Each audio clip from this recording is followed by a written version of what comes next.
Imagine कीजिए आप एक खूबसूरत यूनिवर्सिटी कैंपस में बैठे हैं।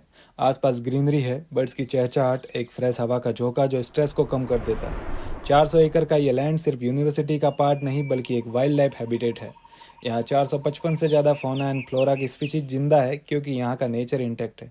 ये एरिया एयर क्वालिटी इंप्रूव करता है और हंड्रेड्स ऑफ एनिमल्स का घर है। फिर एक दिन यहाँ बुलडोजर्स आने लगते हैं, उनके साथ पुलिस भी है और आप देख रहे हैं कि बड़े बड़े पेड़ गिराए जा रहे हैं, धूल उड़ रही है और पक्षी अपने घोंसले छोड़कर उड़ने को मजबूर है। कुछ ऐसा ही हुआ हैदराबाद सेंट्रल यूनिवर्सिटी स्टूडेंट्स के साथ। रात भर डिमोलिशन चलता रहा और इस एरिया का एक बहुत बड़ा पार्ट बर्बाद कर दिया गया। जवाब आया कि ये सब डेवलपमेंट के लिए किया जा रहा है, यहाँ पर एक आईटी पार्क बनेगा और बेटर इंफ्रास्ट्रक्चर डेवलप होगा। पर सवाल उठता है कि क्या हर बार डेवलपमेंट का मतलब जंगल काटना होता है? क्या विकास का मतलब सिर्फ कॉन्क्रीट जंगल बनाना है? क्या हमें फ्यूचर जनरेशंस को सिर्फ बिल्डिंग्स और पॉल्यूशन देना है? ये सिर्फ हैदराबाद यूनिवर्सिटी की बात नहीं है, ये सिर्फ तेलंगाना की बात नहीं है, ये बात है प्रकृति की। आज ये कैंपस है, कल आपके गांव का जंगल हो सकता है।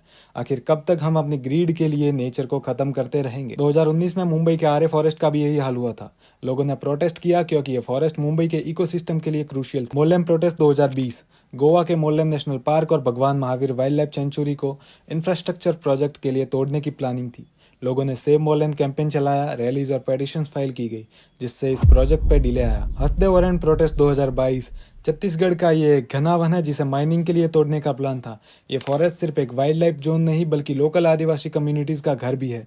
लोगों ने प्रोटेस्ट किया, रैलीज निकाली और सुप्रीम कोर्ट तक आवाज पहुंचाई। 2020 में असम के देहिंग पटकाई रेन फॉरेस्ट में कोल माइनिंग प्रोजेक्ट शुरू होने वाला था।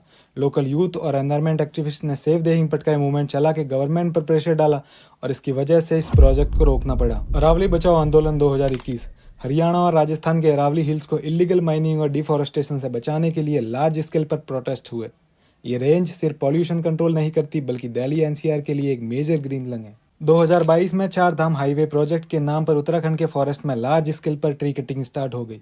लोगों ने प्रोटेस्ट किया, एनवायरमेंटलिस्ट ने केस किया और सुप्रीम कोर्ट ने इसमें इंटरफेरेंस भी किया। ये सारे प्रोटेस्ट पिछले कुछ सालों में हुए हैं और उससे पहले और इन सालों के बीच में कई ऐसे प्रोटेस्ट हुए जो इंटरनेट पर भरे पड़े हैं। अब बारी है हैदराबाद यूनिवर्सिटी के उस 400 एकड़ लैंड की जो सैकड़ों जानवरों का घर है। इन सब पर तेलंगाना गवर्नमेंट का यह कहना है कि ये जो लैंड है वो यूनिवर्सिटी का है ही नहीं और उसे ओन करती है गवर्नमेंट।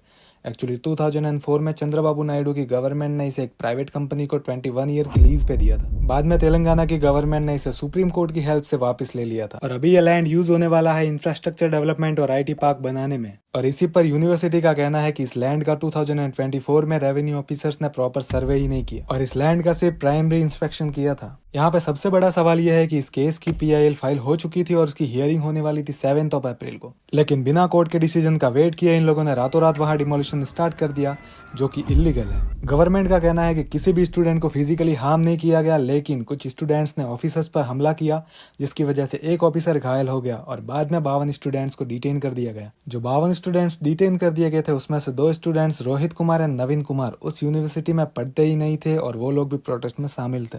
ये बात थोड़ी सी सेंसलेस लगेगी कि अगर कोई भी नेचर के लिए स्टैंड लेना चाहे तो उसका स्टूडेंट होना जरूरी है क्या? नहीं, पर कंडीशन ये होनी चाहिए कि वो लोग पीसफुल स्टैंड ले और वायलेंस ना करे। देखो, आप किसी भी आइडियोलॉजी को फॉलो करो, किसी भी पॉलिटिकल पार्टी को सपोर्ट करो, पर नेचर के लिए आवाज उठाना हम सब की जिम्मेदारी है। वो बर्ड्स जो अपने घर से निकाल दिए गए, वो एनिमल्स जो वहां रहते थे, उन सब का क्या कसूर? हमें ऐसे डेवलपमेंट के खिलाफ स्टैंड लेना पड़ेगा जो नेचर को खराब कर रहा है। और सबसे बड़ा सवाल, क्या गवर्नमेंट सिर्फ अपना एजेंडा थोप सकती है या फिर उसे पब्लिक की बात भी सुननी पड़ेगी? 2024 में हसदे फॉरेस्ट में हो रही कोल माइनिंग के खिलाफ जब लोगों ने प्रोटेस्ट किया था तब कांग्रेस ने उसमें पार्ट लिया था एंड गवर्नमेंट को क्रिटिसाइज किया था। और अभी जब तेलंगाना में जो प्रोटेस्ट हो रहे हैं वहां पे कांग्रेस की ही गवर्नमेंट है एंड बीजेपी उसमें पार्ट लेना चाहती है, लेकिन पुलिस ने उन्हें रोक दिया। फिलहाल देखो, गवर्नमेंट किसी की भी रही हो, इन लोगों ने नेचर के बारे में ज्यादा सोचा नहीं।